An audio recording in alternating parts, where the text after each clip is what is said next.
საღამოშვიდობის სახელას კეთილი დაბრუნება პარაბელუმზე. კითხვა: უკრაინასა და უნგრეთს შორის რა ხდება? ამისთვის ვართ აქ, არა? რო აგიხსნათ. მოვახდენთ მოვლენების რეკონსტრუქციას. ამიტომ მადლობას ვუხდი Redfish კომუნის თევს მის კომენტარზე. რა ხდება აშშ-ს ისრაელს და ირანს შორის? ცოტათი ყველას ცხოვრებას შეეხო და ყურადღებასაც. თუ შეამჩნიეთ, ლაივის სათაური შემთხვევითი არ არის, ეს ძალიან მიზანმიმართულია. ყალს მოშორებით, გულსაც მოშორებით, ვიღაცას ენდრიბოს სიმღერა ეწოდინება, რადგან ამ მომენტში ნამდვილად უკრაინაში ომი თვალს მოშორებულია, გულსაც მოშორებულია. ყოველ შემთხვევაში იმ ადამიანების უმეტესობისთვის, ვინც ჩვეულებრივ ცხოვრებას ეწევა, ამიტომ მეც ვერ დაუთმობენ ყველა იმ კრიზისს, რაც ამ პლანეტაზე მიმდინარეობს, ისევ იმიტომ, რომ ტრამპი ძაღლებს ფეხებს არ დაუსწორებდა.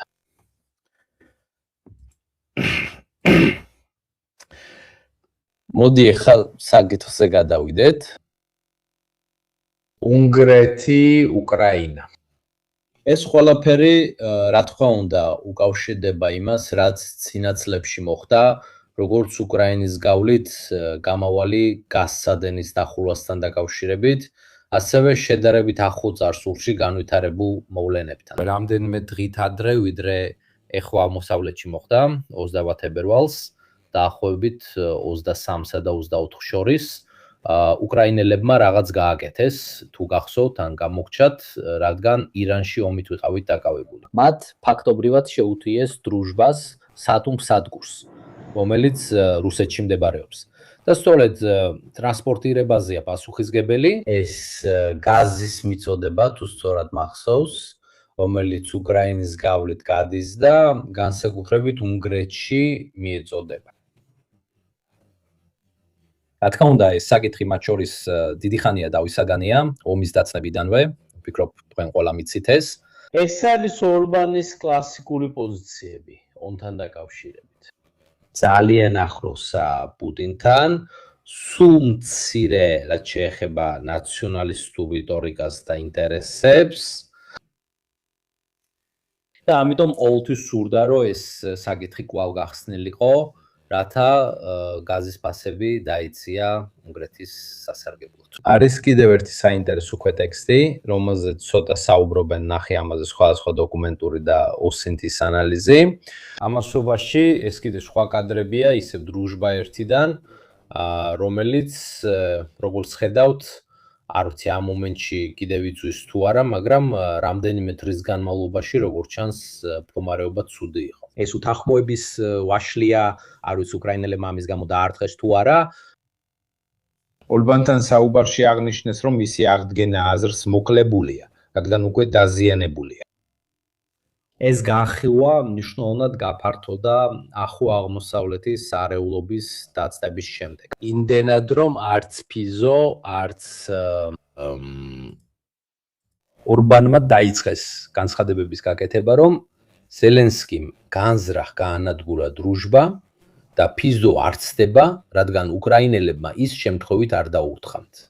ამაში ის აბსოლუტურად მართალია. მაგრამ ეს იმისთვის, რომ გაწყვიტოს ჭიპლარი უნგრეთსა და მის მოთხოვნებს შორის, საინტერესო ის არის, რომ აპრილში ორბანს არჩევნების ჩატარება მოუწევს, არჩევნები, რომელშიც ყველა ვარაუდობს, რომ ის წააგებს.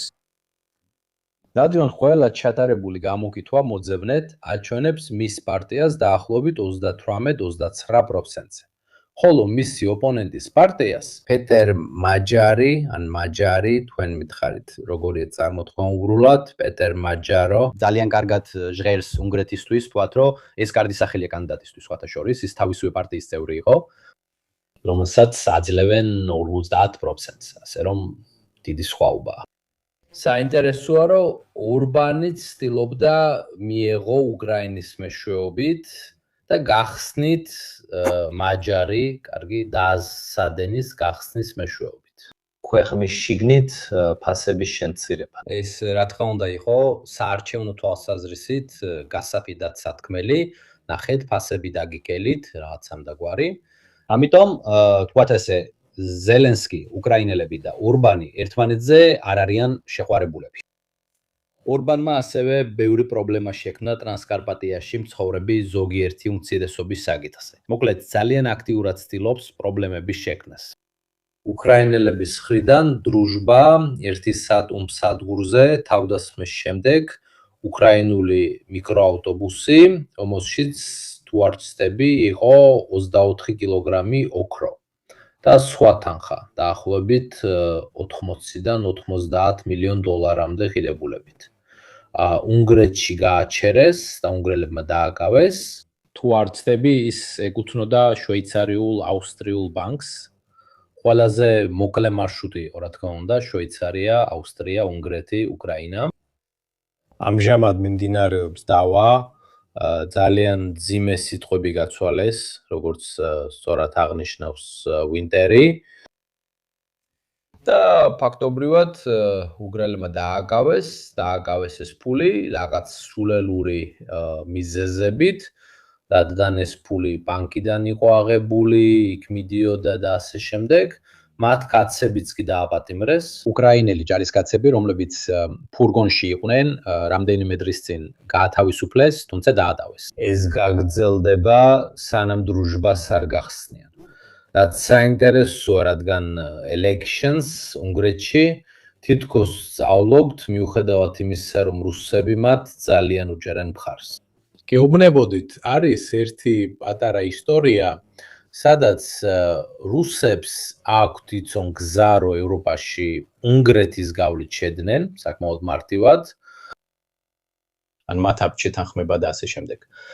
უნგრეთში არის მთელი სოფლები, სადაც რუსებმა, როგორც იტყოდნენ, ჩრდილოეთ იტალიაში, საკმაოდ თავისუფლად, პრაქტიკულად შექმნეს სოფლები, სადაც მხოლოდ რუსები ცხოვრობენ. ამიტომ იქ მიდიან, უძრავ ქონებას დიდულობენ, ერთად ცხოვრობენ და ეს ერთგვარი გასაღებია, როგორც კვიპროსი ან სხვა ადგილები. როგორც სწორად თქვით, ჩატში უნგრეთსა და რუსეთს კარგი ურთიერთობა აქვთ.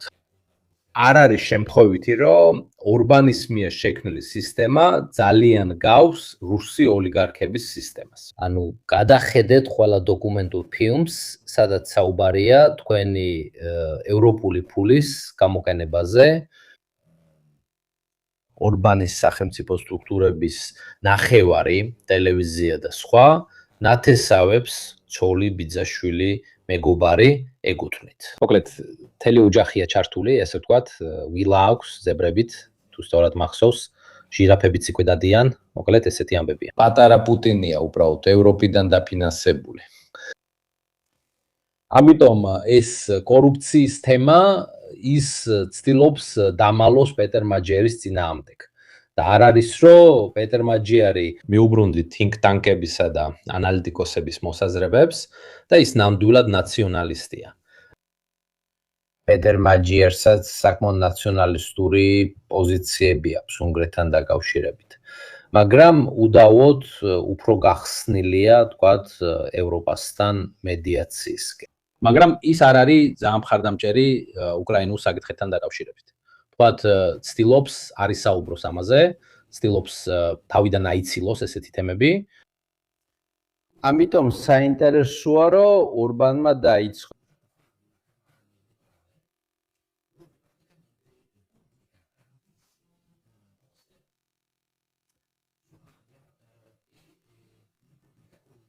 ზელენსკი ერთ მხარეს, ფონ დერ ლაინი მეორეზე. თუ მას მისცემთ ხმას, ის ფულს უკრაინას მისცემს, კიევ ინდეპენდენტშიც პეტერ მაჯიერზე და უკრაინის პრობლემაზე საუბრობენ. ორბანის იდეა, რომელიც ამ მომენტში საკმაოდ სასუცარკვეთილია ხმების სხვაობის გათვალისწინებით, არის ის, რომ პეტერ მაჯიარი წარმოაჩინოს როგორც ადამიანი, რომელიც ბევრ დახმარებას გაუგზავნის უკრაინას, როგორც უკრაინული გაზეთები წერენ, პეტერ მაჯიარმა თხელხაზე იარა კონსტრუქციულ ურთიერთობებს დაპირდა, მაგრამ აკრიტიკებდა. პრეზიდენტ ზელენსკის ორბანზე მართული ისრები და ქვეყნის ევროკავშირში სწრაფი გაწევრიანების სურვილი. მაჯიარიც სუვერენისტი პოლიტიკოსია. ამიტომ ის არ არის უკრაინის ევროკავშირში გაწევრიანების წინააღმდეგ, როგორც ორბანი, მაგრამ ის მხარს უჭერს ნელა გაწევრიანებას, ასე ვთქვათ. და საერთოდ ისიც აყენებს ტრანსკარპატიასა და იქ ცხოვრები უმცირესობების სათითოს.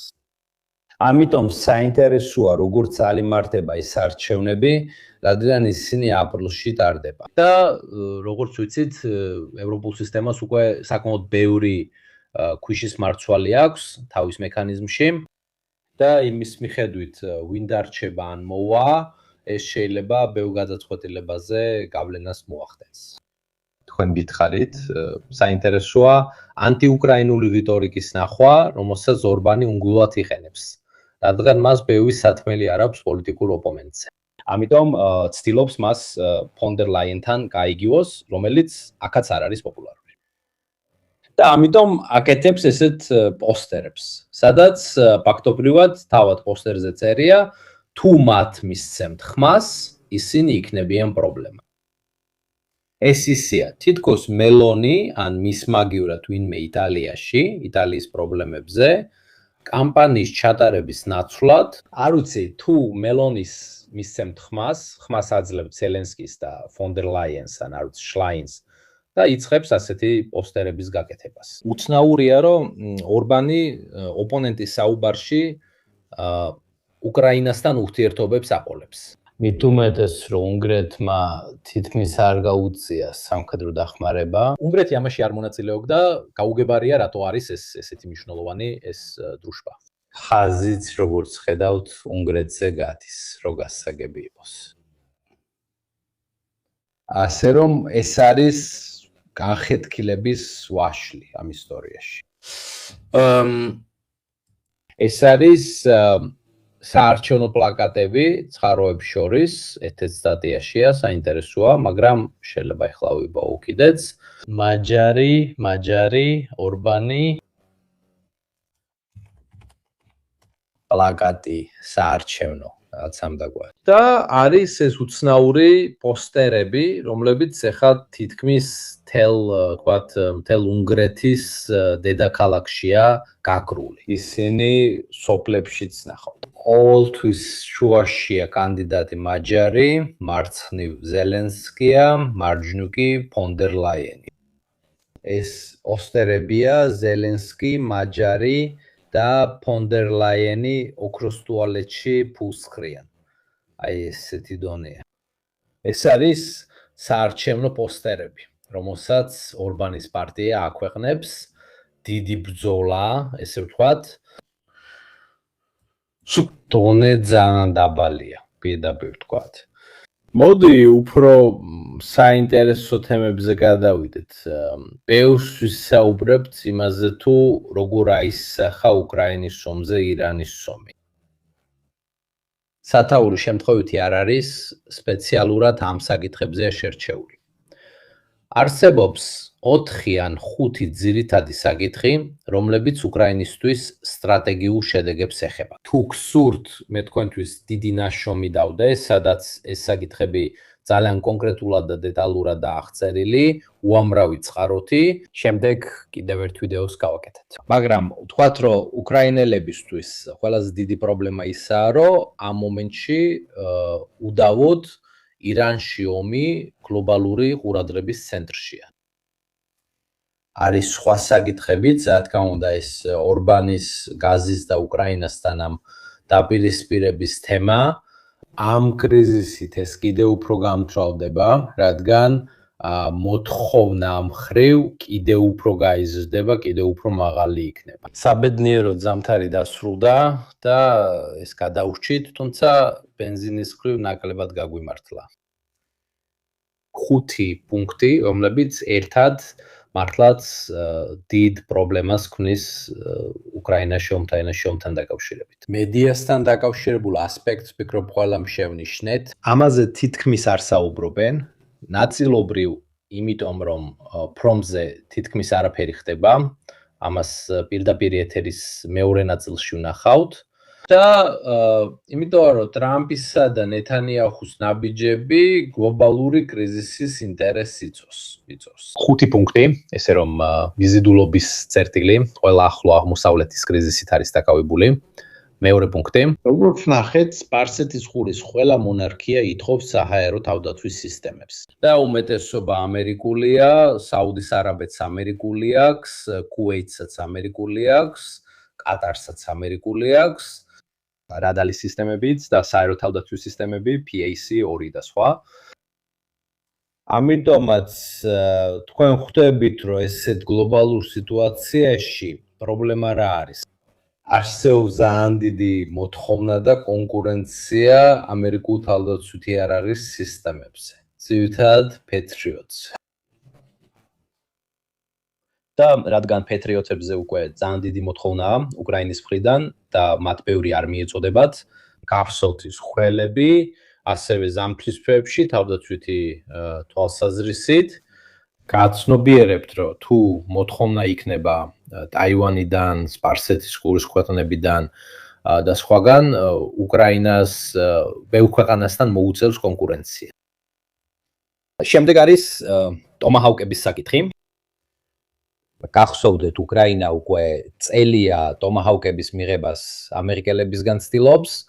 ყველა უახლესი სტატია, მათ შორის Financial Times-ისაც და სხვებისაც, საუბრობს იმაზე, რომ ამერიკელებმა ამ 2 კვირაში დაახლოებით 12 მილიარდი დაახარჯეს საბრძოლო მასალაში. მათ შორის ბევრი ტომაჰაუკია.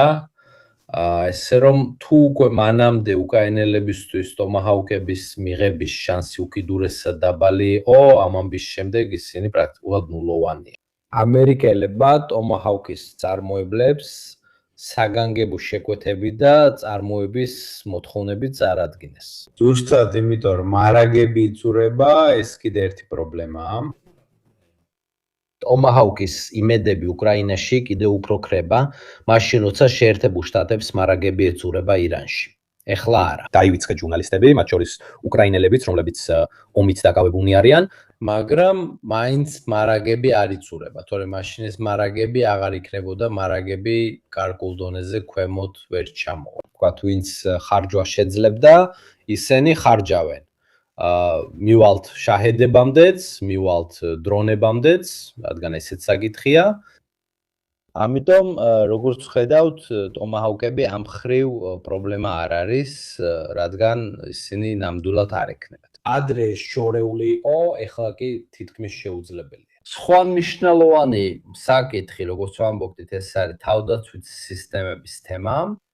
ამიტომ უკრაინელები როგორც ცდილობენ დაბრუნდნენ დისკუსიაში და საუბრობენ საკუთარ თავზე, მაშინ ვენახეთ ზელენსკი, რომელიც ითხოვდა, სთავაზობდა თავის ექსპერტებს დრონების ომზე, განსაკუთრებით ამერიკელებს.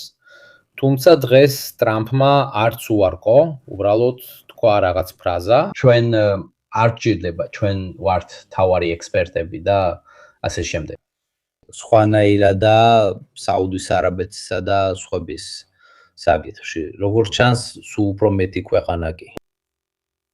სასოფლო გოლფის ქვეყნებიდან ექსპერტებსა და ანტიდრონულ სისტემებს ითხოვენ.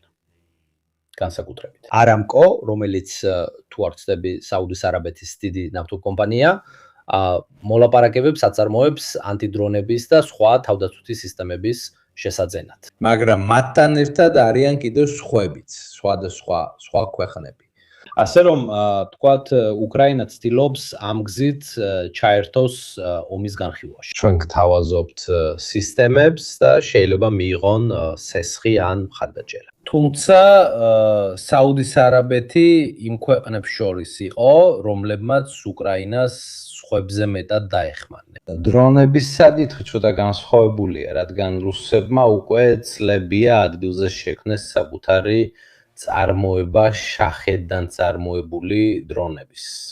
ეს სხვადასხვა გერანი და სხვა.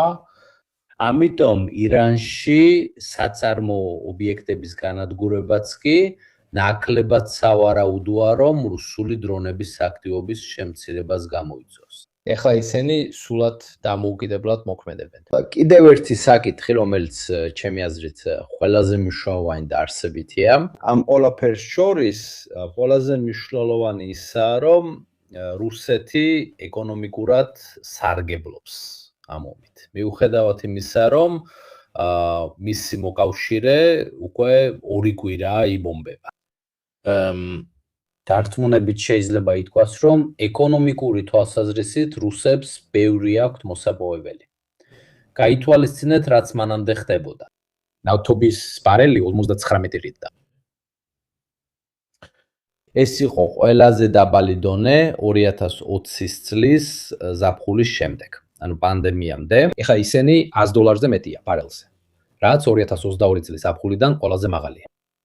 ფაქტობრივად, რუსეთის მობილიზაციის შემდეგ, ანუ ესე ვთქვათ, რუსეთის შეჭრის პირველი წლების დროს, ამიტომ რუსეთისთვის ამ ფასების ზრდა ნამდვილი საჩუქარია. უდიდესი საჩუქარია. განსაკუთრებით იმიტომ, რომ ამავე დროს, როგორც სერგეი ვაკულენკო, კარნეგის რუსეთის ევრაზიის ცენტრის უფროსი წევრი ამბობს, მთავრობა რთული არჩევანის წინაშე დგას. მათ ხარჯების და სამხედრო ხარჯების შემცირება, გადასახადების გაზრდა განიხილეს, ასე ფიქრობდნენ რუსები თებერვალამდე. ვაკულენკომ დაამატა, რომ უკრაინაში ომის შეჩერება არასდროს განხილულა. თუმცა აშკარა იყო, რუსეთს ამ მიმართულებით ეკონომიის გაკეთება მოუწევდა. ისრაელმა და აშშ-ომ ირანს შეუტიეს, რაზეც თეირანმა უპასუხა და კონფლიქტი რეგიონულ ომში გადაიზარდა. ხორმუზის სრუტეში ნავიგაციის შეწყვეტამ ნავთობის ფასები მკვეთრად გაზარდა. მოსკოვმა ის საჩუქარი მიიღო, თქვა ვლადიმირ მილოვმა, ენერგეტიკის ყოფილი ვიცე-მინისტრმა და კრემლის კრიტიკოსმა, რომელიც ახლა ემიგრაციაშია. ეხლა მათ გადარჩენის ბაგირი ჰქონდათ. ამ დღეებში რუსი ოფიციალური პირები ძალიან ბედნიერები არიან. რაც არ უნდა ხდებოდეს. თუ ეს საკმარისი არ იყო, დონალდ ტრამპმა, ესე ვთქვათ, ტორტზე ალუბალი დაადო. და პრაქტიკულად ჯერმან რუსეთიდან ინდოეთისკენ გაყიდვებზე სანქციები მოხსნა, გლობალური კრიზისის ფონზე დიდი შვიდეული განიხილავს რეზერვების ბაზარზე გამოშვებას. და ასე, ბოლო დღეს შეერთებულმა შტატებმა რუსული ნავთობის შესყიდვაზე სანქციებისთვის 30 დღიანი გამონაკლისი დააწეს. ამიტომ 30 დღის განმავლობაში ინდოეთზე გაყიდვის სანქციები მოხსნეს. და ეხლა 30 დღიანი გამონაკლისია. ამ 30 დღეში რუსეთი ბაზარზე ბევრ ადრე გაჩერებულ დატვირთულ ტანკერს ჩართავს, რომლებსაც ეხლა შეძლებენ სანქციების გარეშე გავიდონ. ამიტომ ეს არის მოულოდნელი შემოსავალი რუსეთისთვის, რომელსაც არ ელოდნენ, რა თქმა უნდა, რუსი სამხედრო ბლოგერები. ისინი სულიად უკმაყოფილონი არიან იმით, რომ რუსეთი არ ეხმარება ირანს, რომ ირანს ისრაელი უტევს და ასე შემდეგ. მაღალ ეშელონებში კი საბოლოო ჯამში ის რაც ირანს შეეძლო რუსეთისთვის დაეთმო დასაწყისში, დრონები და ასე შემდეგ, ეს უკვე მიიღეს და თავად აწარმოებენ. მახსოვს, როცა პირველ გეოლოკაციებზე მუშაობდი, სატელიტური სურათები იმ ქარხნებისა, რომლებიც რუსებმა ტატარსტანში შექმნეს. და ეს იყო შაჰედის დრონების ქარხნები, რომლებიც იქ ლიცენზიით აწარმოებდნენ და იქ იყვნენ ირანელი კონსულტანტები და ტექნიკოსები. 2023 წლის შემდეგ მათზე აღარ ისმის. იმ გაგებით, რომ ყველაფერს სრულად დამოუკიდებლად აკეთებენ, ამიტომ რაც ირანს შეეძლო მიეცა რუსეთისთვის ექსპორტის თვალსაზრისით, ის კონკურენტია. ირანი როგორც რუსეთი ნავთობს ექსპორტზე აგზავნის. ამიტომ თუ ირანული ნავთობი შემცირდება და სპარსეთის ღურის მონარქიებიც დაიბლოკებიან, მოულოდნელად რუსული მოჩვენებითი ფლოტი 30 დღით გამოჩნდება. სანქციები აღარ არის და ყველაფრის ჩამოტანა შეუძლიათ. ამიტომ ისინი მაქსიმალურად გამოიყენებენ ამას. მით უმეტეს, რომ ჩინეთი და ინდოეთი, რომლებიც მარაგდებოდნენ როგორც სპარსეთის ღურის მონარქიებიდან, ასევე ირანიდან, ეხლა კრიზისის ფონზე საკუთარ რეზერვებსაც გაზრდიან. უსაფრთხოების მიზნით. ისინი იყიდიან რუსულ ნავთობს, რომელსაც ნამდვილად არ გადაიხდიან $49 ბარელზე, გადაიხდიან 100, 100, 120 რაც იქნება. ამიტომ როგორც ხედავთ, ირანში კრიზისის შედეგები მძიმეა, რაც შეეხება უკრაინას, სხვადასხვა ამაზე აღარ საუბრობენ, რადგან რა თქმა უნდა ყველაფერი დასრულებულია. თქვათ, ეს უკვე მეორე ხარისხოვან, ნაკლებად მნიშვნელოვან სიახლეებში გადადის და ასე შემდეგ. მაგრამ თუ გადავხედავთ რუსულ მეტანის ტანკერს, Arctic როგორ ეწოდება, Arctic მეტაგაზი, ის რომელიც უდავოდ უკრაინელებმა დააზიანეს, სწორედ ამერიკული თავდასხმების დროს. ირანში პირველი კვირის განმავლობაში. ეხლა ის მდებარეობს ლამპედუზასა და მალტას შორის. სულიად მიტოვებული და დრეიფშია ბოლოს ის არმია შენიშნა. ეს იყო თავდასხმა გემზე, რომელიც იწოდა ალბათ დრონებით ან უკრაინელების საზღვაო დრონით, ზუსტად იმ პერიოდში, როცა ირანზე თავდასხმა დაიწყო. ამიტომ ეს ამბავი ძალიან უკანა პლანზე გადავიდა, დღეს მე-3 მარტია. ამაზე ცოტა ლაპარაკობდნენ, მაგრამ ეხლა ეს გემი სრულიად დამტრეულია, დინებაზეა და ზუსტად არავინ იცის სადაა მოჩდება. რუსული მეტანის დადამზიდავი ლამპედუზასთან ახლოსაა, როგორც ხედავთ, სრულიად ცუდ მდგომარეობაშია. აი ამ ხრივ ეს მეორე ხარისხოვანი ამბები მთლიანად გამორჩენილი იყო იმასთან შედარებით, რაც ხდებოდა. ეკიპაჟი ბორტზე აღარ არის, ისინი უკვე ევაკუირებულნი არიან. ეს არის თხევადი გაზის ტანკერი. ამ მომენტში ის ზუსტად აქ იმყოფება, ლამპედუზასა, მალტასა და ლინუზას შორის შუაში. შეგიძლიათ ნახოთ გვერდზე დიდი ბზარი, ის დრეიფშია, ამიტომ ზუსტად არავინ იცის სად დასრულდება. მოცემული იყო ნავიგაციის განგაში, რადგან რა თქმა უნდა ღამით ვინ ჯანდაბა დაინახავს მას, როცა დრეიფშია, ეს საშიშია. რუსული გაზმზიდის ნამსხვრევები 12 მარტს შუადღეს სამხედრო საზღვაო ძალების P-72 თვითმფრინავმა შენიშნა, რომელმაც სიგონელოდან აფრენა და პატრულირება 3 საათი და 9 განახორციელა და ზუსტად იმ ადგილს მიაგნეს, სადაც ის მდებარეობს. თუ გსურთ მეტი დეტალის საკითხვა, გამოგვიგზავნით პოსტს. როგორც ხედავთ, გაზთან დაკავშირებული საკითხები უკვე დასრულდა.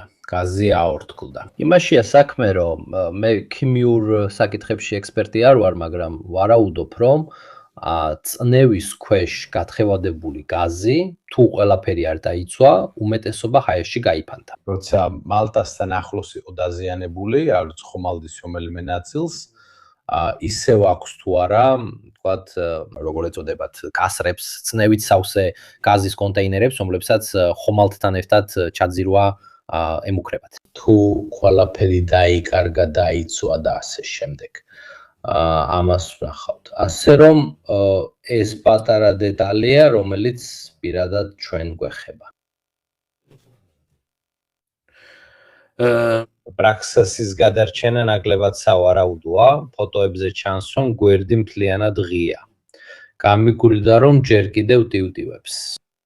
მაგრამ ის მხარე, თქვათ, ღიაა, რადგან გემი გადახრილია, ღია მხარე იქ არის, სადაც ბუბულები გატეხილი. საინტერესოა, ეს არ არის წყლის მხარეს, არამედ ის მხარეა, რომელიც ზედაპირზეა ამოცეული.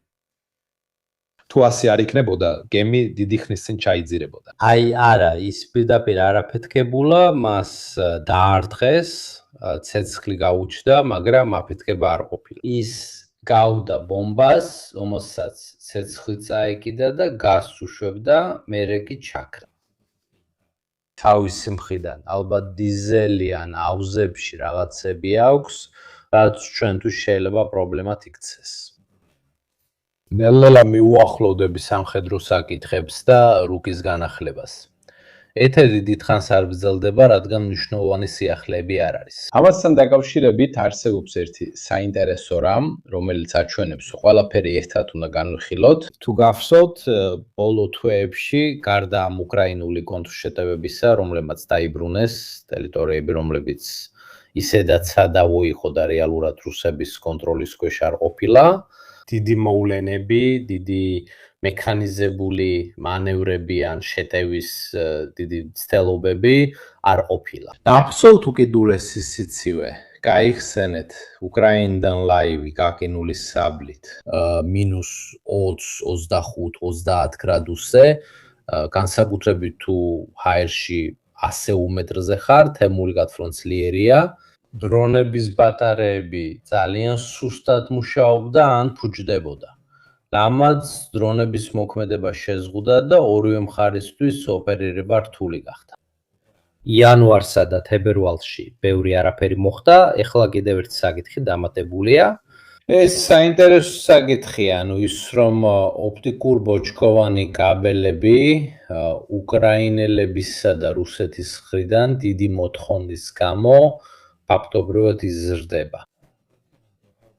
2025 და 2026 შორის 1 კილომეტრის ფასი გაორმაგდა. და ეს ხდება ფაქტორად, რადგან ორივე მხარე ითხოვს რუსები მოიხმარენ მსოფლიო ოპტიკური ბოჭკოს მოთხოვნის 10%-ს, უკრაინელები ამჟამად 5%-ს, მაგრამ ერთად ისინი შეადგენენ მსოფლიო ოპტიკური ბოჭკოს მთლიანი მოთხოვნის 15%-ს. ასევე არიან ქარხნები, რომლებიც მას აწარმოებენ 50,000 კილომეტრი თვეში, რაც შეეხება უშკუინიქს და კიდევ რამდენიმე სხვას. მაგრამ ძირითადი პროდუქტი გაორმაგდა ფასში, თუ ასე გაგრძელდა ძალიან ძვირი გახდება. დიახ, სავსეა. ეს წინა თვეებში ვნახეთ, პირდაპირ უსასრულო მინდვრებია ოპტიკურ-ბოჭკოვანი კაბელებით, მაგრამ ნელ-ნელა ოპტიკურ-ბოჭკოვანიც პრობლემად იქცევა. ხარჯების თვალსაზრისით, როგორც ხედავთ, მსოფლიო ბაზარი ძალიან არ გაზრდილა. 2021-ში იწარმოებოდა 500 მილიონი კილომეტრი ოპტიკურ-ბოჭკოვანი კაბელი. 2025-ში კი უკვე 578 მილიონი. ასე რომ არ არის რომ გაიზარდა, პროპორციით ეს არის 11%, 10-5%, მაგრამ მოხმარება კი მკვეთრად გაიზარდა. ეს შეიძლება იყოს კიდევ ერთი იმ ფაქტორებიდან, რომელიც ამცირებს ორივე მხარის აქტივობას. ამიტომ საინტერესო ნახოთ, როგორ არის ეს ფაქტორიც იმაში, რომ ბევრი რამ არ ხდება. კიდევ ერთი რამ, რაც მოხდა და რაზეც ბევრი დრო არ დაგვიხარჯავს, იყო ის, რომ უკრაინელებმა შეუტიეს ქარხანა ბრიანსკში, ბრიანსკ-კრემლი, რომელიც ძირითადად კომპონენტების წარმოებითაა დაკავებული, ვამბობ. ეს არის ქარხანა, რომელიც, რა თქმა უნდა, სამხედრო კომპონენტებს აწარმოებს. ეს არ ცვლის იმას, რომ მაინც დაიღუპა 6 ან 7 ადამიანი და 27 დაშავდა. ადგილობრივი ხელისუფლების თქმით და ვიდეოებიც ვნახე, მაგრამ ისინი საჩვენებლად არ ვარგა. იმიტომ რომ ბოლო 1 წლის განმავლობაში ოპტიკური ბოჭკოს ღირებულება 50-ით კი არა, 100%-ით გაიზარდა. 1 წლის განმავლობაში ღირებულება გაორმაგდა. ქარხანა დაიბომბა Storm Shadow-ით, თანაც საკმაოდ დიდი სიზუსტით, რაც საინტერესოა. არსებობს რამდენიმე ვიდეო, რომლებიც რუსმა მოქალაქეებმა გადაიღეს, რომლებმაც ეს ყველაფერი ნახეს და სოლოვიოვმა თქვა დააპატიმრეთ ისინი. ესეთი რაღაცას დიდი აზრი არ აქვს, აი ეს.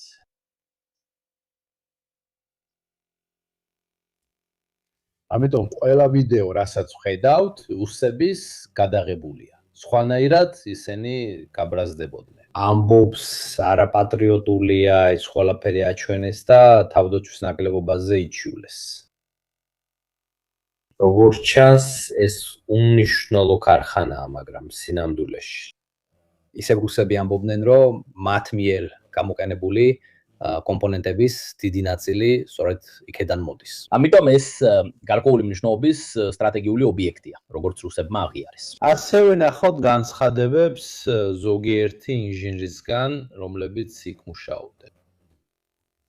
ამ ორ მოვლენას თუ არ ჩავთვლით, გაზმზით ხომალდი და რუსული ქარხანა. თქვა რომ არ არის დიდი ფაქტები, ერთივერთმფრენი. აი ეს თქვა 2015 წელს ერთმა რუსმა ინჟინერმა. ბრიანსკის ქარხნის დირექტორი ამბობდა, რომ თუ ქარხანა შეწყვეტდა მუშაობას, თუ ჩვენ უცებ გავქრებით, დიდი. სამხედრო ტექნიკის დიდი ნაწილი არსებობას შეწყვეტდა. ისინი ძალიან იყვნენ დამოკიდებული, არ ვიცი, დარჩა ეს დამოკიდებულება თუ ბოლო 11 წელში სარეზერვო სისტემა შეიქმნა. მაგრამ იმ დროს ეს ნამდვილად სტრატეგიულად ხირებულ აქტივად ითვლებოდა.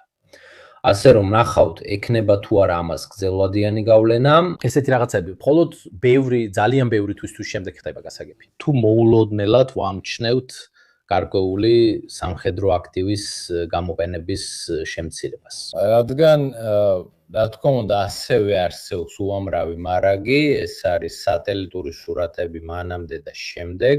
ამ საკითხთან დაკავშირებით, რა თქმა უნდა ასევე იყო ბევრი რუსული სარაკეტო თავდასხმა ჩერნიგოვის და სხვა ადგილების ენერგოსისტემაზე, განსაკუთრებით ენერგეტიკულზე და სხვადასხვა დაღუპულებით, მათ შორის უკრაინელები. მაგრამ უდავოდ ეს არის ყველაზე დიდი დარტყმა, რაც უკრაინელებმა მიაყენეს. ჩვეულებრივ, როდესაც ისინი იყენებენ Storm Shadows, ფრთხილად იყენებენ, რადგან ბევრი არ აქვთ. ასე რომ ეს იყო გამოყენება. ზუსტად ამ მიზნისთვის განკუთვნილი. ეხლა გადავდივართ სიტუაციებზე, ვთქვათ, ფრონტზე. მაგრამ სანამ ამას გავაკეთებ, ვცდილობ ცოტა ტრაგიკული თემებიც დავამსხვრიო და ასე შემდეგ. ამით რაც community-ში მაჩვენეს, რადგან მართლა სახალისოა. ფაბრიციო კორონა უნდა წავიდეს უკრაინაში საბრძოლველად და დიდებაში მოკვდეს. ამის შესახებ მან სოციალურ ქსელში განაცხადა. ფაბრიციო კორონამ გადაწყვიტა, რომ უკრაინაში წავიდეს და პუტინის არმიას ებრძოლოს. მან გამოთქვა სურვილი აიღოს იარაღი და იბრძოლოს უკრაინის თავისუფლებისთვის, მას შემდეგ რაც ვლადიმირ პუტინის რუსეთის შეჭრა და კონფლიქტის დაწყება მოხდა. რა თქმა უნდა ამაზე საზოგადოებაში საუბრობდნენ, ვიღაცამ ეს სურათი გამოაქვეყნა და გუნდსფრად რო თქვა, ფაბრიციო კორონა ვარჯიშობდა დრონების აცილებაში. დიახ, პრაქტიკულად დიახ, მაგრამ ეს ნამდვილი ამბავია, მოძებნეთ. მე ჩემს კომუნიტში გადავაცხდი ამას, ესეთი რამ, საკმაოდ სასაცილოა, რა გითხრათ. ყურადღების მიპყრობა. ალბათ, თქვათ, საკმაოდ შეუფერებელია ესეთი ხუმრობის გაკეთება. სხვათა შორის ზელენსკის ემინენცია კრიზამაც იგივე გააკეთა, გახსოვთ? ისიც ამბობდა, რომ გადადგებოდა, რომ უცებ ფრონტზე წავიდოდა. ირმაკი აღარ გამოჩენილა, მადლობა კაპუჩეტოს, წითელ კუდას. ასე რომ, ბატონებო, რადგან აქვართ და შემდეგ ვიწყებთ ამ ლაივის მეორე ნაწილს. ასევე იმიტომ, ბატონებო, აქ overload დღეში მუშაობთ, პრაქტიკულად თითქმის ვერ უპოულობ დროს სხვა რაღაცებისთვის. რატომ? იმიტომ რომ ძალიან ბევრი კრიზისია. გეუბნებით, თუ კიდევ ერთი საკითხი გაიხსნება, კიდევ ერთი ომი, კიდევ ერთი აუგზაური იქნება, მე უბრალოდ ფიზიკურად აღარ მაქვს დრო, რომ ამას მიუძღვნა თავი. გადავიდეთ ფრონტზე, მიმდინარე პროცესებზე, რომლებიც ჩემი აზრით არც ისე ბევრია, როგორც საკითხის, ასევე რეზერვების გამო. დავიწყოთ ზემოდან. უპიასკან სიახლე არ არის, არაფერი ხდება. ამიტომ უფრო ლიმანიდან დავიწყეთ. ლიმანის ზონაში რუსული წნეხი დაბრუნდა. არის შეღწევის შემთხვევები, როგორც ხედავთ, თითქმის ქალაქის უკანა მხარეს, პირველად, მაგრამ ეს დიდად არ განსხვავდება იმისგან, რაც 4 თუ 5 თვის წინ ნახეთ. სინამდვილეში შევამჩნევთ, რომ კუპიანსკში სიტუაცია პრაქტიკულად გაიღინა მას შემდეგ, რაც უკრაინელებმა ის დაიბრუნეს და გაწმინდეს. ცდელობები კვლავ აღმოსავლეთ ნაწილშია, მაგრამ დიდი ცვლილებები არ არის. და ლიმანში მთლიანობაში არაფერი შეცვლილა. სიტუაცია დიდად არ შეცვლილა. რუსები აგრძელებენ ზუგში მოხვედრის მცდელობას, განსაკუთრებით სივერსკის ფრონტზე. მაგრამ აღნიშნავ, რომ მთელ ფრონტზე დიდი ცვლილებები არ არის. სექტორი, რომელიც ოდნავ აქტიურდება, ზაპოროჟიეს მიმართულებაა უკრაინის კონტრშეტევების გამო და პოკროვსკის მიმართულება, სადაც პირველად რუსებმა ეხლა დაიწყეს პოკროვსკის მიღმა ტერიტორიის დაკავება. ანუ ხრიშინესკენ. რომ გაგიწიოთ წარმოდგენა, რომ კონდეთ უფრო ფართო ხედვა სიტუაციაზე, შეგიძლიათ გამოიყენოთ რუკა. მათთვის ვინც არ იცის, ის უფასოა. შეგიძლიათ შეხვიდეთ, შეგიძლიათ აქ შეხვიდეთ და რუკას თავად დაათვალიეროთ. საინტერესოა, რომ ამ არეულობის ფონზე, რითაც ახალ გავდებით, უკრაინაში ომი საკმაოდ დაჩერებულია. მართალია ზამთრის თვეები განსაკუთრებით მძიმე იყო, მათ დრონების აქტივობა ფაქტობრივად გაანადგურეს. ეხა ბოჭკოვანი კაბელის ფასიც 100%-ით გაიზარდა, რაც ბოლო წელს მოხდა. მაგრამ ზოგადად დიდი განსხვავებები არ არის იმაში, როგორი იყო ლიმანი ეხლა და როგორი იყო 6 თვის წინ. ხიდი სადაც არის, ხოლო ის წერტილი, სადაც რუსები, ესე ვთქვათ, უფრო მეტად მიიწევენ წინ, სივერსკია. ბოლო დროს აქ გადმოინაცვლა რამდენიმე უკრაინულმა დანაყოფმა, მათ შორის პომსტარევენჯი და სხვები, კოსტიანტინიუკიდან.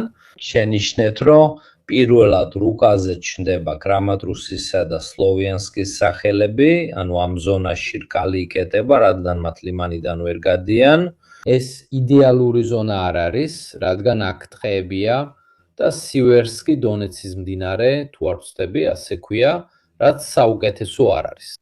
რუსები ცდილობენ ალტერნატიული გზა იპოვონ და ამას ძველი სოლედარის ჩრდილოეთით პოულობენ. დახსოვთ სოლედარი, ბახმუთი. ამ საკითხებზე წლები ვიყავით აქ. ისინი ცდილობენ სლოვიანსკისკენ მიაღწიონ, სხვათა შორის აქ საკმაოდ მნიშვნელოვანი გზაა, რომ იქ მოხვდე, თქვათ თავისუფლად, მაგრამ წინსვლის ტემპი მაინც საკმაოდ ნელია. ეს სექტორი განსაკუთრებით იყო, თუ რუკა უფასოა, პროდუქტი ჩვენ ვართ. მართლა, ჩვენური კითხვა იყო. სამწუხაროდ მე იმადგანი ვარ, ვინც უფასო რუკას გაძლევს და პროდუქტი შენ ხარ, მაგრამ მხოლოდ თუ თავად გინდა, რადგან ეს დონაციაზეა დამოკიდებული. ამიტომ როგორც ხედავ, შენს მონაცემებსაც არ ვფიქრი.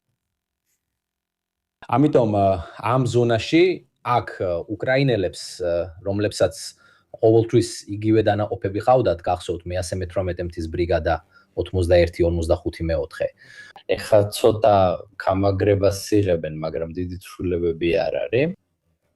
კოსტიანტინიუკა ჩასივიერას ზონაში კი შეგვიძლია შევნიშნოთ, რომ ნელ-ნელა სიტუაცია უარესდება. გაგახედებ სხვა უფრო კარგ რუკებსაც, ყველა თავდაცვითი სისტემით, რომ ცოტა გავიგოთ რა ხდება.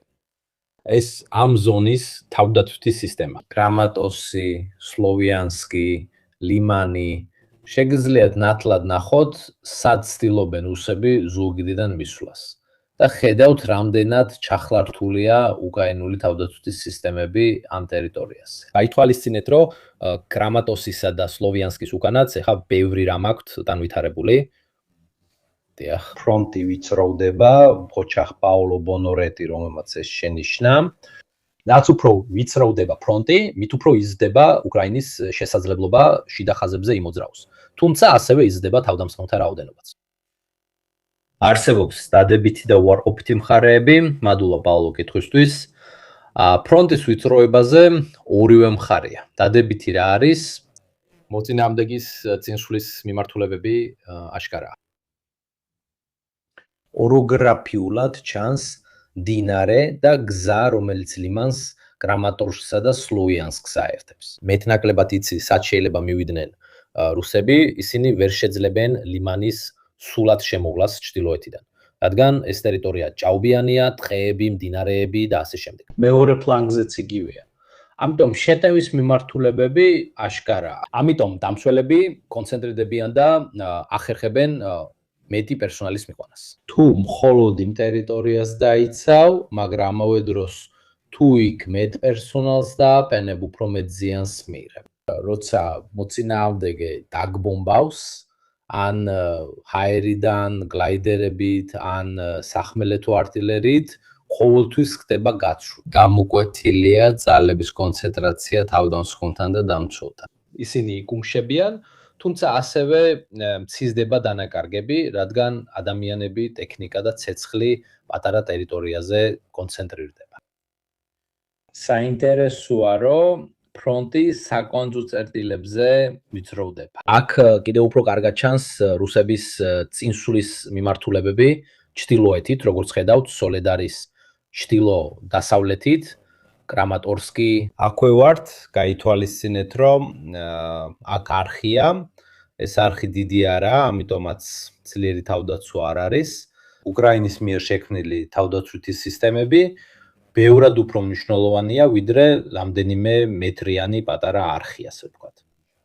ნახოთ კოსტიანტინივკაში. მოლოდროინდელი მოვლენებით რუსებმა დიდი ხნის ბარიერი გადალახეს. რა იყო ეს ბარიერი? ეს იყო წყლის აუზის ბარიერი, რომელიც ამ ტერიტორიაზე იყო, რადგან როგორც ხედავთ აქ თითქმის არაფერია. უკრაინელები გამაგრებულები იყვნენ გზის გასწვრივ, განსაკუთრებით ბერესტოკში, სადაც ძლიერი გამაგრებული სისტემა ჰქონდათ. ასევე იმიტომ, რომ ოროგრაფიულად შეგიძლიათ შეამჩნიოთ, ვისაც ეს ტერიტორია აქვს. მას ყველაფერი მოჩანს 220 მეტრზე. ჩვენ არ ვსაუბრობთ თაზემატაიური, მაგრამ ამ ტერიტორიას რო აიღებ, მათი დრონების ოპერატორებს თითქმის ყველგან შეუძლიათ მოქმედება. ამ ტერიტორიაზე მათ უკეთესი ხილვადობა აქვთ, ივანოეპილია, პლეზიუკა, ნეპილიუკა და სხვა. რუსები დიდხანს ცდილობდნენ შეტევას, მაგრამ პატარა სახლების გამო მხოლოდ დრონები საკმარისი აღმოჩნდა მათ გასარღვევად. ამიტომ თვეების და წლის შეტევების შემდეგ თითქმის აღარაფერი დარჩა გამოსაყენებელი. ამიტომ რუსებს არ შეეძლო ტერიტორიის გამაგრება. ეხლა როცა მათ აიღეს ბერესტოკი, ეს ბორცვიანი ტერიტორია, მათ ნამდვილად დაიწყეს კონსტანტინოპოლისკენ მარწუხების დახურვა. და იწყებენ ფლანგებზე შეღწევას. თუ ეს საკმარისი არ არის, რატო უნდა დაამატოთ ყოველთვის რაღაცები? გახსოვთ რაც გითხარით. ფრონტი ვიწროვდება, თავდამსხმელთა რაოდენობა იზრდება, ასევე მცველების რაოდენობაც, მაგრამ ასევე იზრდება артиლერიისა და დრონების ეფექტიც. რო ცოტა ფორმა მისცენ, ანუ ამ სიტუაციაში რაღაცა სტრუქტურა შექმნან. აქ ჩვენ ყავს რუსები, რომლებიც ფაქტობრივად 180 გრადუსზე ესხმიან თავს კოსტიანტინიუკას გარშემო. და შეგვიძლია შევამჩნიოთ, რომ კოსტიანტინიუკას გვერდებიდანაც არსებობს წყლის რეზერვუარები და ტბები, რომლებსაც აქვს კაშხლები, რაც მათ თავისებურებაა. ყველა ეს რეზერვუარი სინამდვილეში კაშხლების სისტემას წარმოადგენს. ამიტომ რუსებმა გასულ თვეში და სულ ახლახან ძირითადად სწორედ ამ კაშხლებს დაარტყეს, რადგან მათ ეს კაშხლები ფთოსანი ბომბებით დააზიანეს. რადგან ასე მათ პრაქტიკულად მოახერხეს კოსტიანტინიუკას უკანა ტერიტორიების დატბორვა. და თუ მე ამ ტბების კაშხლებს გავტეხავ, თელ ამ ზონას დავტბორ. კოსტიანტინიუკას უკანა მხარეს ზეწოლას ვახორციელებ სამხრეთიდან, აღმოსავლეთიდან და დასავლეთიდან. ხო, დამცველებისთვის გადაადგილება და საჭიროებების მიწოდება უფრო რთული იქნება. რუსებმა ბოლო დროს დაარტყეს მარცხნივ და მარჯვნივ წყლის რეზერვუარების კაშხლებს. შეგიძლიათ ნახოთ, თვითონ გამოაქვეყნეს, არ დაიწყო თამაშები, ესენი და ისინი იყვნენ, თუ თვითონ გამოაქვეყნეს, დრონის ხედვაც მათია. და ამ კაშხლების გარღვევა სარგებელს აძლევს. გახსოვთ ხანდახან როცა გასსადენს ხსნიდნენ. მე ოუთვის პატიოსანი ვიყავი, როცა გასსადენი იხსნებოდა. კოსტიანტინივკას მარცხნივ უკრაინელები იყვნენ, ლუსინს, იარსა და სტეპანივკას შორის. ამას არ აცხადებდნენ, თუმცა აშკარა იყო ვის აძლევდა ხელს, რადგან ის გასსადენის სხვების წინსვლას აფერხებდა. ხანდახან კაშხალთან სცენარებსაც ყოფენ, ვის შეიძლება ეს აძლევდეს ხელს. ამ შემთხვევაში უპირატესობა აშკარაა, ეს რუსებს აძლევთ ხელს, რადგან როგორც ხედავთ, წყლით იფარება კოსტიანტინიუკას უკანა ყველა ტერიტორია. ამიტომ აქ ბევრ კამათს ადგილი არ აქვს. ამიტომ ეს ერთ-ერთი მიზეზია, რატომაც კოსტიანტინიუკა ამ მომენტში განსაკუთრებულ სირთულეში. განსაკუთრებული ამ ომის დროისათვის აქვთ ეს გაშხლები, რაც მაინც დროებითი ეფექტია, არა უსასრულო ეფექტი, ის შედეგები, რაც ამ გაშხლებისგან მოდის, როდესაც ზოგიერთი ტერიტორია იტბორება, შეიძლება გაგრძელდეს რამდენიმე კვირა ან თვე და შემდეგ ნელ-ნელა ქრება. შეამჩნიეთ, სად არის ტერიტორია, ზუსტად ხედავთ უკან, სადაც რუსები ახორციელებენ ზედზეცოლას. ასე რომ ეს არის ნოვაკოვკას მსგავსი მცდელობა, ეს არის რუსების მცდელობა, რომ მოაწყონ პოზიციები ტერიტორიას. ანუ მისცენ საბრძოლო ზონას გარკვეული ფორმა, მოწინააღმდეგეს შეუზღუდონ არჩევანი. უკანდახევის ზონები ის ადგილებია, სადაც ლოგისტიკას მართავენ და გადაადგილება უფრო რთულია. ეს არის მეორე კაშხალი, რომელსაც მარცხენა მხარეს დაარტყეს, როგორც ხედავთ. ესეც დააზიანეს იმ ნაწილში, სადაც ღიობებია. და ამან დადბორა ყველაფერი, ფაქტობრივად. ეს იმას ნიშნავს, რომ მარცხნივაც და მარჯვნივაც ყველა ეს თბის სისტემა და ასე შემდეგ. ასევე იმიტომ, რომ იქედან გადის კრივის ნაკადი, რომლის ცხლის ნაწილი გადადის ამ გაშხლებში. ასე რომ ეს არის ის, რაც ხდება კოსტიანტინიუკას მხარეს. ქვემოდან ზეწოლა გაქვს, ქალაქის გვერდებზე ორი დაზიანებული კაშხალი ხელს გიშლის. ასე რომ ეს იყო ის, რაც გაჩვენეთ. და მეორე ეს არის ეს ორმაგი დატბორვა ორივე მხრიდან, როგორც ჩანს, ყველა ერთგზაზე იყლის თავს, რომელიც კოსტიანტინიუკას ჩრდილოეთის სხვა სოფლებთან აკავშირებს. დაშორების განსაზღვრა დადბორვის წინა ხაზიდან რთულია, მაგრამ ეს სულ რამდენიმე კვადრატული კილომეტრია. განსაკუთრებით დააკვირდი ჩაღრმავებებს კოსტიანტინიუკას უკანა ნაწილის პრობლემას. როგორც ხედავ, მიდრეკილია ამ ხეობისკენ. ზუსტად იქ, სადაც გზა გადის. ამიტომ ეს წყალი აქ დაიღვარა და ალბათ ესეც ამ ტერიტორიაზე დაიღვარება. აქ ესე რომ შემთხვევით ეს არის ტერიტორია, რომელსაც უკრაინელები ლოგისტიკისთვის იყენებენ. ესე რომ ეს არის ის, რასაც რუსები ამ ტერიტორიაზე აკეთებენ. აქ უფრო კარგად ჩანს, ეს არის ტერიტორია გაშხლის დაბომბვა, ჩანს ტერიტორია, რომელიც დაიტბორა, რადგან ცხალის შემდეგ მიდის რელიეფის დაქანების მიმართულებით. ეხლა როცა უკრაინელებს ამ ტერიტორიის გამოყენება აღარ შეუძლიათ, შემთხვევითი არა, რადგან ადრე ნოვოდიმიტრიუკასა და ამ დღეებს ხშირად იყენებდნენ, ბოლო დროს რუსული შეღწევები სწორედ ამ ფლანგზე ხდება. რადგან ეხლა უკრაინელები იმის ნაცვლად, რომ რუსებს ფლანგზე დაარტყან, იძულებულნი არიან აქ დაიცვან თავი. ასე რომ როგორც ხედავთ, ეს არის მიზეზები. უკრაინის თავდაცვითი სისტემა ძალიან განვითარებულია. რაც შეეხება ქალაქის გარშემო ნახევარწრეს, გაცილებით ნაკლებად ეხება ეს უკანა მხარეს. ასე გამოიყურება კოსტიანტინიუკას მდგომარეობა. ეს არის დაახლოებით ის ზონები, სადაც მოსალოდნელია, რომ რუსები განახორციელებენ თავიანთ შეტევებს. გასათვალისწინებელია, რომ დიდი ხანია ისინი ცდილობენ სოფიუკიდან დრუჟივკისკენ გადაადგილებას, ხოლო მეორე მხრიდან ჩასივიარიდან ჩრდილოეთით იგივე მოქმედებას ცდილობენ. ისინი ცდილობენ კოსტიანტინიუკას ზუბიდან მოჭრას, ამავე დროს ქვემოდან ზეწოლას ახორციელებენ, რათა უკრაინული ჯარები ჩართული დარჩენ.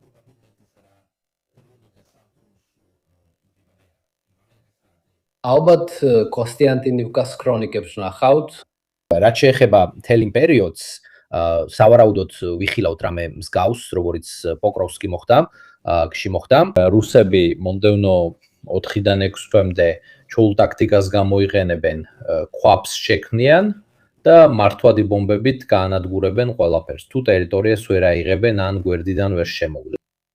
ზუსტად ისე როგორც პოკროვსკში მოხდა. მოდი პოკროვსკის სიტუაციაზეც ვისაუბროთ, რადგან ეს საინტერესოა.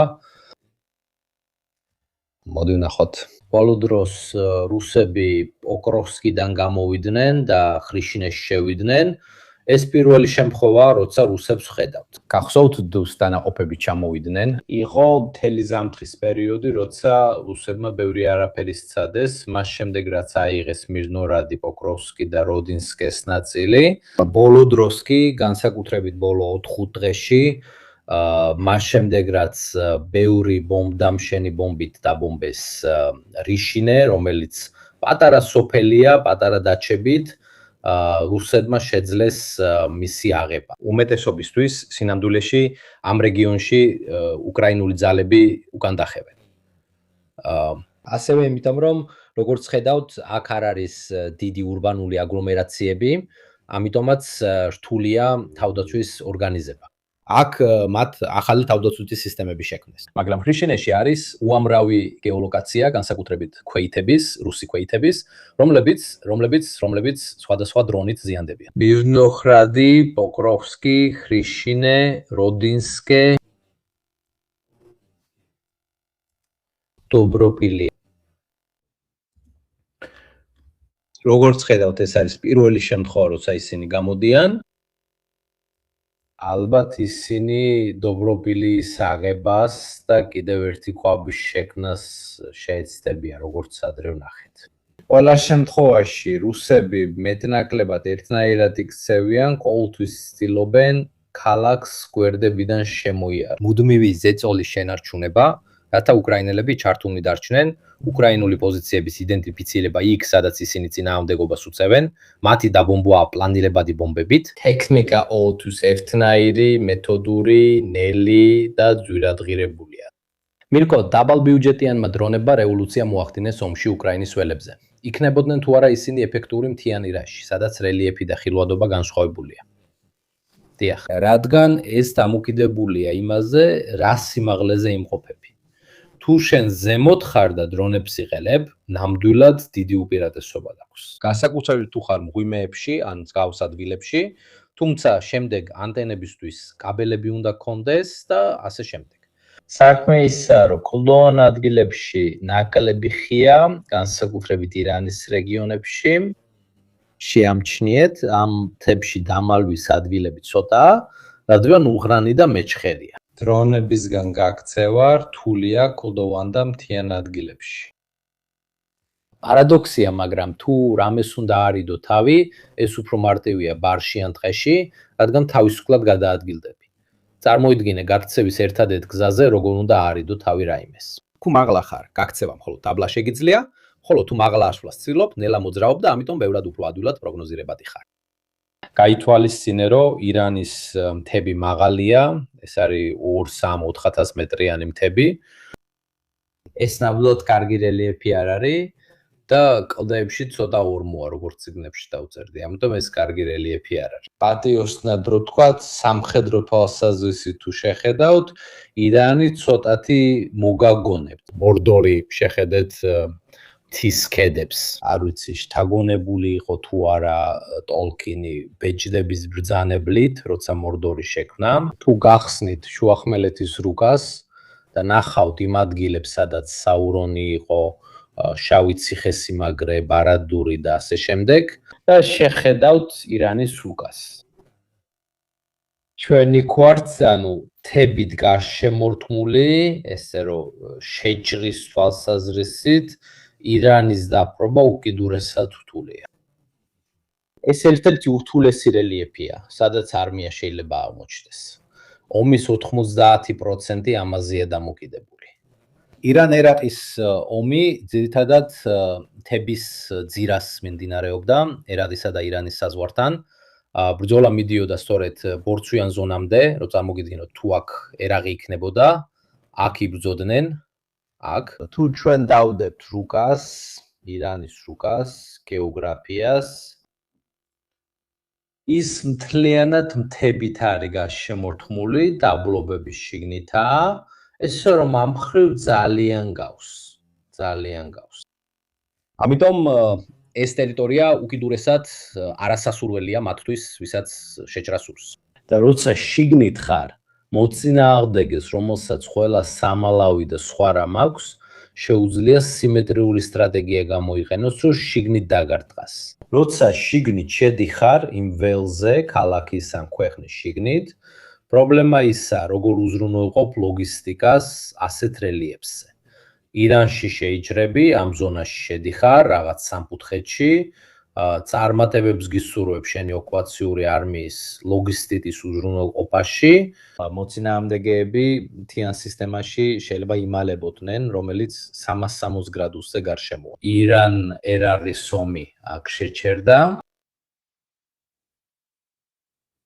მილიონი ადამიანი აქ ამ ტერიტორიაზე დაიღუპა, რათა წარმოიდგინოთ. ეს იყო ის ტერიტორია, სადაც ისინი შეეჯახნენ ერთმანეთს, ასე რომ ეს ადგილი საკმაოდ რთულია არმიისთვის. და დრონების ოპერატორებისთვისაც ეს საუკეთესო ადგილი არ არის, გაითვალისწინეთ. დრონების ოპერატორებისთვის მთის წვერზე ოფნა ფრონტს უფრო სტაბილურს გახდიდა, ნახოთ. რუსული წინსვლის მიმართულებები პოკროვსკ-კრეშჩინეს ზონაში დაახლოებით ერთნაირ სქემას მიყვება.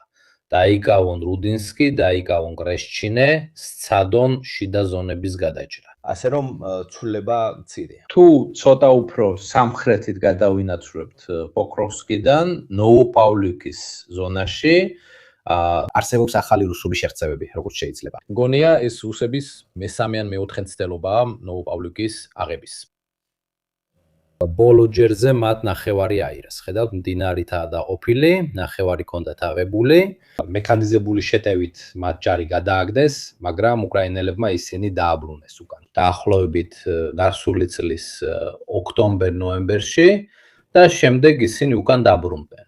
რაც შეეხება იმ ზონას, რომელიც ხულიაიპოლეს ჩრდილოეთით მდებარეობს, ხედავთ, რომ მას შემდეგ რაც რუსებმა შეძლეს საკმაოდ წინ წასვლა და თითქმის ივანიუკასთან მიახლოება, როგორც ყოველთვის ზონა გაიზარდა. თქვათ, ნაცრისფერი ზონა, არაკონტროლირებადი, არაკონტესტირებული, ანუ კონტესტირებული და არაკონტროლირებადი. ეს არის ბოლო თვეების ტენდენცია. თითქმის მთელი ფრონტის ხაზზე, განსაკუთრებით ოკროვსკიდან ქვემოთ, გავამახვილეთ ყურადღებას, რომ ტერიტორია, სადაც არავინ იცის, ვინ რას აკონტროლებს, ძალიან დიდია. არსებობს არსობით და ასობით გეოლოკაცია, რომლებიც საბოლოოდ არც ერთ მხარეს არ ამართლებს. და ეს არის ყველაზე დიდი პრობლემა, რაც ამ პერიოდში გვაქვს. ჩვენ გვაქვს ტერიტორია, რომელიც ორივე მხრიდან ძლიერად არის გაჟღენთილი, განსაკუთრებით ჰულიაიპოლეს ჩრდილოეთ ნაწილში, სადაც იქნება უზარმაზარი ნაცრისფერი ზონები. და ზოგჯერ გაქვს გეოლოკაცია, უკრაინული პოზიცია 10 კილომეტრით ქვემოთა, რუსული კი 10 კილომეტრით ჩრდილოეთით. ამიტომაც, როგორც ადრე ნახეთ, უკრაინელებმა 300 კილომეტრი დაიბრუნეს. რუსები ამაყობდნენ, თუმცა რეალურად ტერიტორიას არ აკონტროლებდნენ და ცოტა ხელგაშილები იყვნენ. ზოგიერთი მეპერი გარკვეულ სიტუაციებს ასე არ იყვანდა. ვინც ჟურნალისტურ სტატიებს წერს, ხედავს რუკას, რომელიც იცვლება. და ფიქრობს, რომ მისი შემქმნელი იცის თავისი საქმე. რეალურად ასე არ არის. ბევრი მეპერი პირად მიდგომას მისდევს, როგორც უკრაინულ, ასევე რუსულ რუკებზე. მიაქციეთ ყურადღება, უკრაინულ რუკებზე უკრაინულ ერთეულებს ვერ ნახავთ. მაგალითად, upstates რუსულ რუკებზე კი როგორც წესი საკუთარ ერთეულებს არ აჩვენებენ. ჩვენ და სხვაებიც ერთეულებს უთითებთ, რუკების უმეტესობა ან ერთ ან მეორე მხარეს აჩვენებს, ძალიან ცოტაა რუკები, რომლებიც ორივე მხარეს აჩვენებს. და ყოველთვის შეამჩნევთ, რომ უკრაინული რუკები, თუ უკრაინულია, განახლებას აკეთებენ მხოლოდ უკვე გამყარებულ ტერიტორიებზე ან დაგვიანებით. დაკარგვის ან საიდუმლოების გამო. ამიტომ ისინი მჭიდროდ არის დაკავშირებული პირად ურთიერთობებთან და არმიასთან. ანუ თუნდაც იცოდნენ, რომ რაიონი უკვე აღებულია, შეიძლება მოგვიანებით განაცხადონ ამის შესახებ, რადგან ამ მომენტში ამ საკითხზე არ საუბრობენ.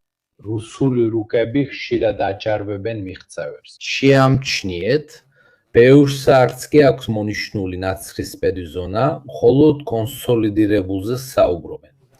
ჩემი აზრით, სადაუნაცისფერი ზონის გამოყენება, როცა ეჯვია, საუკეთესო არჩევანია. თუ ვერ განსაზღვრა მონიშნე ნაცრისფრად, არავის არ აძლევ უპირატესობას, არც მედიას. დაველოდოთ დადასტურებულ მონაცემებს, რომ საკითხზე ვიმსჯელოთ. გავამახვილებ ყურადღებას იმაზე, რომ მიუხედავად იმისა, რომ ნაცისფერი ზონა გაიზარდა, ამავე დროს რუსული კონსოლიდაციაც ამ ტერიტორიაზე შემცირდა. რადგან ადრე რუსების მიერ კონსოლიდირებული ზონა ძალიან ახლოს იყო ახალ ზაპორიჟიესთან, ოლექსანდრიუკასთან და ასე შემდეგ. ამიტომ ნაცისფერი ზონა არსებობს და დიდია, მაგრამ ამავდროულად რუსების კონსოლიდირებული ზონაც უკან დაიხია.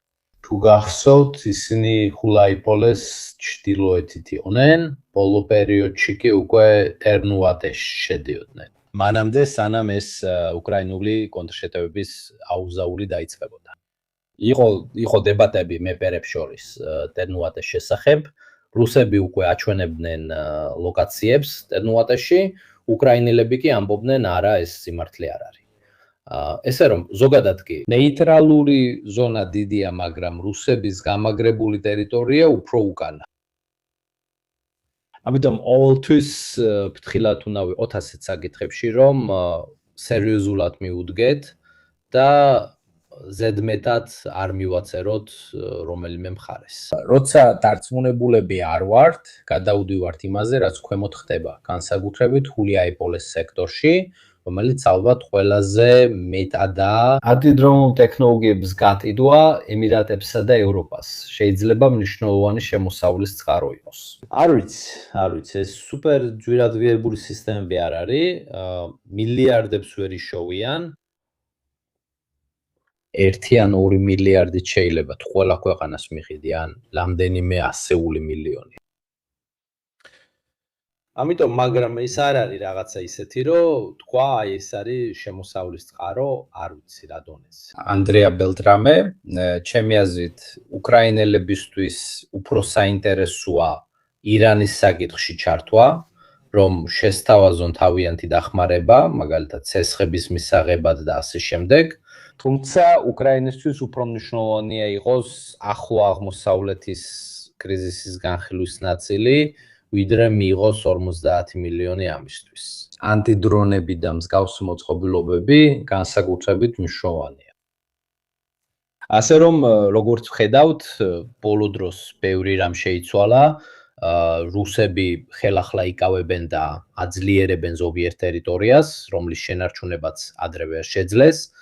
ხაუდ გაითვალისწინოთ, უკრაინული შეღწევა გაიზარდა, საკამათო ზონა 203 კვადრატულ კილომეტრში ადგეს. მხოლოდ სტეპოვესა და ტერნუატეს შორის. არის დაახლოებით. ქვემოთ ასევე დაგიდეთ რამდენიმე გეოლოკაცია, მაგრამ არის გეოლოკაციები უკრაინული დრონების, რომლებიც ამ ზონაში მოქმედებენ და არის გეოლოკაციები რუსების, რომლებიც ამ ზონაში მოქმედებენ. დრონებს აქვს დაახლოებით 30 მეტრის სიზუსტე. იმ ზონებში, სადაც დრონებს შეუძლიათ შეღწევა, ანდახან გეოლოკაციები ჩანს. თუ არ ვცდები, ან ნოვო-კრიკორიუკაში, ან ნოვო-მიკოლიუკაში განადგურდა უკრაინული მანქანის გეოლოკაცია. ეს ნიშნავს, რომ მათ სწრაფად წადეს წასვლა და დაკავება, რომ ერთ-ერთ ამ ორ პატარა სოფელში გადმოსვეს ქვეითი ჯარი, ასე ვთქვათ. რუსები ბრუნდებიან და თერნუატეს მიმართულებით შეტევას ცდილობენ. უკანასკნელი გეოლოკაციები მცირე ჯგუფის, რომელსაც უკრაინული დრონები კოზილცევის რაიონში ესხმოდნენ. ასე რომ, თითქმის ბრუნდებით იმ სიტუაციაში, რომელიც ზამთრის წინა პერიოდს მოგვაგონებს, ასე ვთქვათ. აქ შეგიძლიათ შეამჩნიოთ ბოლო გეოლოკაციები, რომლებიც გაკეთდა უკრაინული შეჭრის დროს. როგორც ხედავთ, სიღრმეშია, ეს შექმნა ესეთი სახის ხელთათმანის ფორმის ზონა, ეს გაძლევს წარმოდგენას, როგორ მუშაობს სიტუაცია ამ ფრონტზე, თითქმის ხელთათმანს გავს. თუ თქვენ გიყვართ ყინულისა და ცეცხლის ქრონიკები, ეს ადგილი თითქმის გავს იმ ზონას, საიდანაც Little Finger-ი მოდის, თითები. ხულიაიპოლის ზონაში ბოლო თვეებში უკრაინელებმა შეძლეს შეღწევა ზოგჯერ ძალიან ახლოს თავად ხულიაიპოლთან. და ბოლო დროს კი რუსები კონტრშეტევაზე გადადიან ზალიზნიშნესთან და ეს არის ბოლო გეოლოკაციებიც. ხირკესთან უნდა აღინიშნოს, რომ ისინი ორ უკრაინულ თავდაცვით სისტემას შორის იჭრებიან. ეს ძველი ხაზი ხულიაიპოლედან 2 ჰივამდე, კამიანსკამდე და ზაპორიჟიეს ფრონტზე გადიოდა, ეს კი ზაპორიჟიეს კიდევ ერთი თავდაცვითი ხაზია. უკრაინელებისთვის სამწუხაროდ ისინი ჩრდილოეთიდან სამხრეთისკენ არიან ორიენტირებულნი, რაც არაეფექტურია აღმოსავლეთიდან დასავლეთის შეტევის დროს. აქ უკვე ჩანს. ეს არის უკრაინის თავდაცვითი სისტემა, რომელიც ემყარებოდა კამიანსკეს, დნეპრს, ორიხივს და ცენტრში ხულიაიპოლეს. რაც შეეხება მარჯვენა ფლანგს, რუსები ცდილობდნენ უკრაინის თავდაცვითი სისტემის შემოვლას. ისინი ამას თითქმის მოულოდნელი იერიშით მიაღწიეს, რაც ამ ომში მნიშვნელოვანია. წელს ისინი ტერნოვატეს მუქარას მიუახლოვდნენ. ასე რომ ცდილობდნენ შემოვლას, უკრაინელებმა კიდე მრავალი თავდაცვითი სისტემა განავითარეს, ამ 5-6 თვეს იყენებდნენ. რუსული წინსვლის თავარი იმპულსი გასული წლის ოქტომბრისკენ დაიწყო შენელება. ზაფხულში ისინი სწრაფად მიიწევდნენ წინ და უკრაინელებს თავდაცვითი სისტემა არ ჰქონდათ. ამიტომ რუსებს რო გაიგრძელებინათ ეს ტემპი თვე-2, უკრაინის თავდაცვითი სისტემის უმეტესობას გვერდს აუვლიდნენ. დაიწყო შენელება, ზამთარია და უკრაინელები უფრო ავითარებენ თავდაცვით სისტემებს, განსაკუთრებით ზაპოროჟიასთან. ასევე არსებობს სტრატეგიული მიზეზი, რატომ დაიწყეს ეს კონტრშეტევების სერია. არა მხოლოდ იმისთვის, რომ თქვათ გაასწორონ და დაიბრუნონ გარკვეული ტაქტიკური პოზიციები ადგილზე, არამედ იმიტომაც როდესაც რუსები ძალიან წინწასულები იყვნენ კამიანსკედან და მიახლოებულიყვნენ ამ წყალსაცავებთან, თითქმის ზაპორიჟიას გარეუბანში, მათ დაიწყეს ურაგანისა და სმერჩის მრავალჯერადი სარაკეტო სისტემების გადატანა. და საფრთხე, რომ პირდაპირ ზაპორიჟიაზე დაიწყებდნენ დაბომბვას, ძალიან მაღალი გახდა. ამიტომ უკრაინელებმა სცადეს ყველაფერი გაეკეთებინათ, რომ ეს თავიდან აიცილებინათ. გაითვალისწინეთ, რომ ეხა რუსული ძალები კონცენტრირდება პოკროვსკში, ხულიაიპოლესა და კონსტანტინივკაში. რაც გვაფიქრებინებს, რომ რუსები ძალიან მალე სავარაუდოდ რამდენიმე აპრილსა და მაისს შორის კვლავ დაიწყებენ ამ ქალაქებს, რომლებიც აიღეს როგორც ლოგისტიკური ბაზები. ანუ პოკროვსკი, მილნოგრადი, სიბერსკი, ხულიაიპოლე, კამიანსკე და კვლავ დაიწყებენ თავიანთ მოქმედებებს. პროგნოზები ამ ზაფხულისთვის დაახლოებით იგივეა. რუსები შეეცდებიან ზაპორიჟიას სისტემის გვერდისავლით ორი ფლანგიდან, კამიანსკედან და ხულიაიპოლედან შეტევას. დაიკავონ დობროპილია პოკროვსკის მიღმა, აიღონ კონსტანტინივკა და გვერდიდან ლიმანი, რათა მიუახლოვდნენ კრამატორსკსა და სლოვიანსკს. მიზნები იგივე დარჩა, მიმართულებები იგივე დარჩა, უბრალოდ ადამიანური რესურსი და ძალა ამოეცურათ. შემდეგ მოვიდა ძლიერი ზამთარი და ისინი შეანელეს. გაითვალისწინეთ, უკრაინელებმა მნიშვნელოვნად შეამცირეს ნაცისფერი ზონა, სადაც რუსები იჭრებიან, მაგრამ გამაგრებულ ტერიტორიებს, კამიანსკეს და სხვებს არ შეხებიან. რუსები ისევ მტკიცედ აკონტროლებენ. აქ აშკარად ჩანს რა არის. უკრაინელებმა ამ პერიოდში განვითარებული თავდაცვითი სისტემა უკვე ცნობილია, ესე რომ ახალს ვერ ვიხილავთ. აქ კამიანსკე და ხულიაიპოლეა. რუსები ზაპორიჟიასთან მიახლოებას და თავდაცვითი სისტემის ორივე მხრიდან შემოვლას ცდილობენ. აქ ისინი შეეცდებიან დობროპილიას აღებას და აქ სადაც არის კონსტანტინივკა, შეეცდებიან მისი მოწყვეტას მარცხენა და მარჯვენა ფლანგებიდან. ანუ ჩასივი არის ჩრდილოეთით და თელი სივერსკის ფრონტიდან. ისინი შეეცდებიან სლოვიანსკამდე ყველაზე მარტივი და კარგი საავტომობილო გზით მისვლას. რაც თავდაცვითი სისტემებისთვისაც მნიშვნელოვანია. ასევე იმიტომ რომ სლოვიანსკის შესაძლო აღება ან თუ სლოვიანსკი ალყაში მოქცეული ქალაქი გახდება, არის ძალიან მაღალი რისკი, რომ ლიმანი თავის მხრივ დააზარალდეს. ამიტომ თუ სლოვიანსკს აიღებ, ფაქტობრივად ლიმანიც დაეცემა, რადგან თავარი გზა, რომლითაც ლიმანი მარაგდება, ეს არის. ამიტომ თუ აქ მოახერხებ ლიმანის უკამდებარე გზაჯვარედინამდე მისვლას, როგორც ეხლა ცდილობენ, სლოვიანსკამდე მისვლის შემთხვევაში ლიმანის დაცვა უკრაინელებისთვის შეუძლებელი ხდება. თუმცა უკრაინელები ცდილობენ. ახალი თავდაცვითი სისტემები ფაქტობრივად პავლოგრადის, ბარვინკოვეს, ზაპორიჟიას გარშემო და მთელი რიგი ძალიან გრძელი ხაზები. კრამატორსკისა და სლოვიანსკის გარდა ძალიან კარგად ჩანს, რამდენად ჩახლართულია ეს სისტემა. სამწუხაროდ, რუსებისთვის ამ ზამთარმა უკრაინელებს მისცა ბევრი დრო, რომ შეექმნათ ისეთი მნიშვნელობის ხაზები, რომლებიც 6 თვის წინ არ ჰქონდათ. როგორც ხედავთ, უკრაინელები აგრძელებენ კარგავენ ტერიტორიას, მაგრამ ნაკლებს. შეხედეთ გაცვლებს 0.48 -3.8. ზოგადად ჰულიაიპოლის რაიონში რუსებმა დაიბრუნეს 35 კვადრატული კილომეტრი, დაკარგეს 21. დაითვალეთ, რომ ეს 35, რაც ბოლო ორ კვირაში აიღეს, იგივეა, რაც ადრე ჰქონდათ აღებული, ასე რომ თავიდან დაიბრუნეს ის, რაც უკვე იყო დაპყრობილი. ბრუნდებით წინა დონეზე, რადგან დიდი შენელებაა. თუ ჯამს დავფრით, ნახავთ, რომ მათ 45 აიღეს. 60 კვადრატულ კილომეტრს მათ დაკარგეს 25-დან 35 კვადრატულ კილომეტრამდე ორ კვირაში. ეს არაფერია. ამ მომენტში თქვათ, რომ ყველაფერი საკმაოდ გაჩერებულია. ჩემი აზრით, მთავარი რამ აპრილ-მაისში მოხდება რუსული ძალების კონცენტრაციის გამო ამ რეგიონში. როგორც ვთქვი, პირდაპირ ეთერი გრძელი არ ყოფილა, რადგან სათქმელი ცოტა იყო და საკითხები ძირითადად პოლიტიკურსა და იდანს ეხებოდა ადგილზე, ესე ვთქვათ, არის იმ მოვლენების პრელუდია, რაც მოხდება. იმის, რასაც ალბათ რუსები გაზაფხულის შეტევაში გააჩაღებენ.